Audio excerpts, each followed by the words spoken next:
Hello everyone, this is Monika. Here we will learn complicated maths in an easy way. So without any delay, let's start.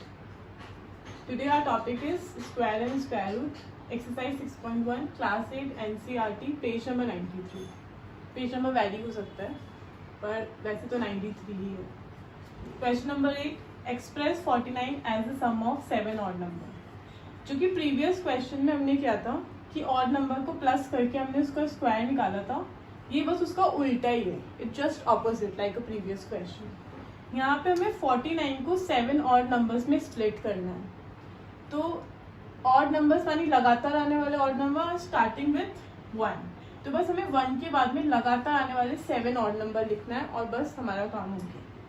तो start करता है 1 plus 3 plus 5 plus 7 plus 9 plus 11 plus 13.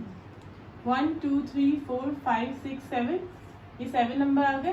तो 7 total 7 number है. 7 का square is 49. Hence proven.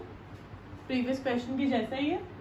अब नीचे है express 121 as a sum of 11 odd number. फिर से हमें 1 से स्टार्ट करना है.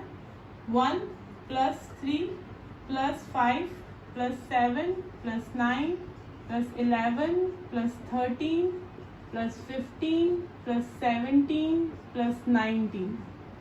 1 2 3 4 5 6 7 8 9 10. एक और नंबर लिखना है हमें 21. तो ये 11 ऑड नंबर हो गए.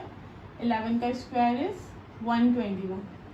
अब जिनको नहीं पता कि ऑड नंबर और इवन नंबर क्या होता है, मैं उनके लिए क्विक बता देती हूँ. इवन नंबर वो होता है जो 2 की टेबल में आता है. जैसे है 2 4 6 8 एंड 10. 10 मतलब 0 भी ले सकता है. 2 की टेबल में जो नंबर नहीं आते वो ऑड नंबर होते हैं. जैसे कि 1 3 5 7 and 9. These are odd number. तो एक सीधा सा तरीका ये भी है कि जो 2 से डिवाइड नहीं होते हैं वो ऑड नंबर होता है और जो 2 से डिवाइड होता है वो इवन नंबर होता है. तो this is very simple way you can do it. तो let's go to the other question.